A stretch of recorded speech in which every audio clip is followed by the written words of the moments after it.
नमस्कार मित्रांनो, या व्हिडिओच्या माध्यमातून महाराष्ट्र शासन महिला व बाल विकास विभागाकडून जी.आर. करण्यात आले। बाल संगोपनसाठी हा जी.आर. करण्यात आले। या जी.आर.मध्ये बाल संगोपनचे नवीन अपडेट काय देण्यात आले हे सविस्तर आपण या व्हिडिओच्या माध्यमातून बघायचं आहे।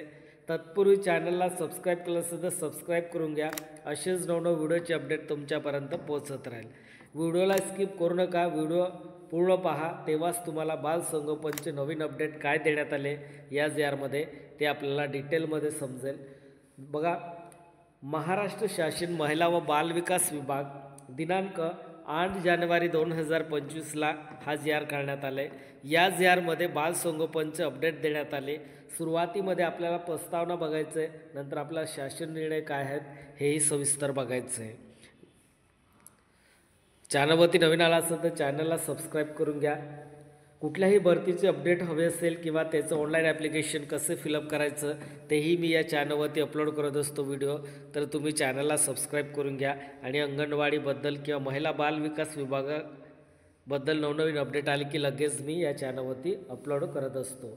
तर या ठिकाणी बघा, वाचा शासन निर्णय किती, या ठिकाणी 3 पॉईंट देण्यात आले।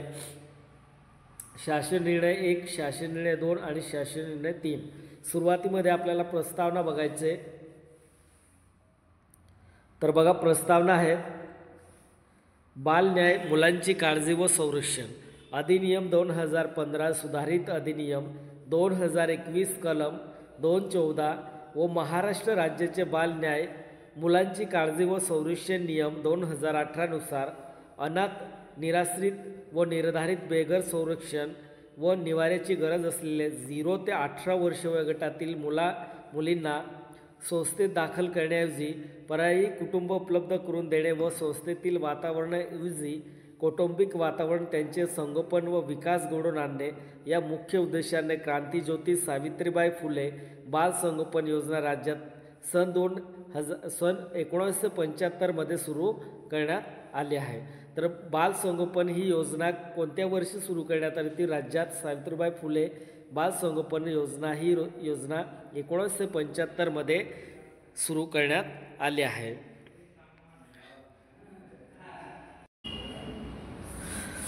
क्रांतीज्योती सावित्रीबाई फुले बाल संगोपन योजनेचे सुधारित मार्गदर्शन सूचना वाचा क्रमांक 1 येथील शासन निर्णयामध्ये निर्गमित करण्यात आल्या आहेत।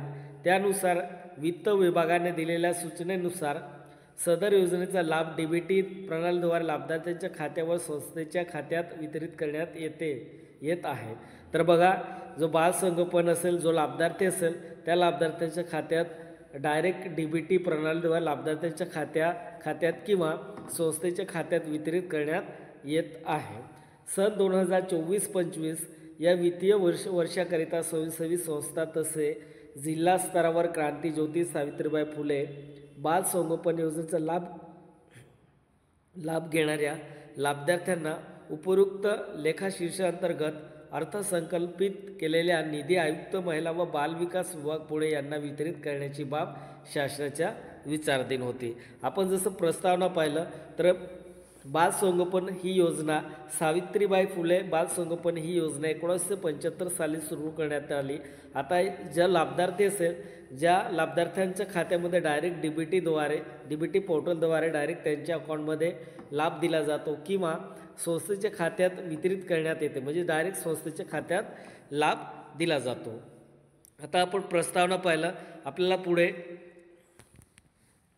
शासन निर्णय काय आहेत बाल संगोपनचं ते आपल्याला पुढे बघायचं आहे। तर बघा, शासन निर्णय आहेत,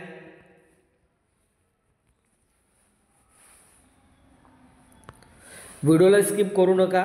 वेळोवेळी कुठल्याही भरतीचे अपडेट हवे असेल लगेच मी या चॅनलवरती अपलोड करत असतो।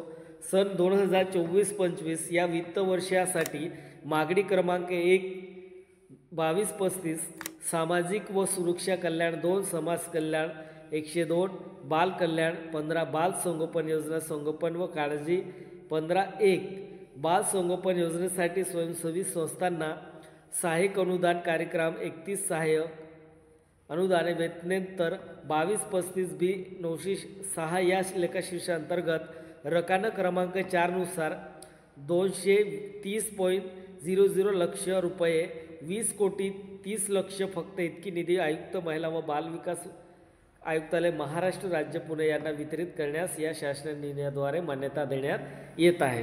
तर खालील टेबलमध्ये किती रक्कम वितरित करण्यात आले तर बघा, या ठिकाणी उद्दिष्ट, अर्थसंकल्पित अंदाज आणि यापूर्वी वितरित निधी आणि या आदेश नवे वितरित निधी बघा। 22-35 सामाजिक सुरक्षा व कल्याण, दुसरा आहे 02 समाज कल्याण, तिसरा आहे 102 बाल कल्याण आणि 15 आहे बाल संगोपन योजना संगोपन व काळजी, 1501 बाल संगोपन योजनेसाठी स्वयंसेवी संस्था सहाय्यक अनुदान कार्यक्रम, 22-35 बी 906 31 सहाय्यक अनुदाने व्यतिरिक्त हे रकाना कलम 1 मध्ये देण्यात आले।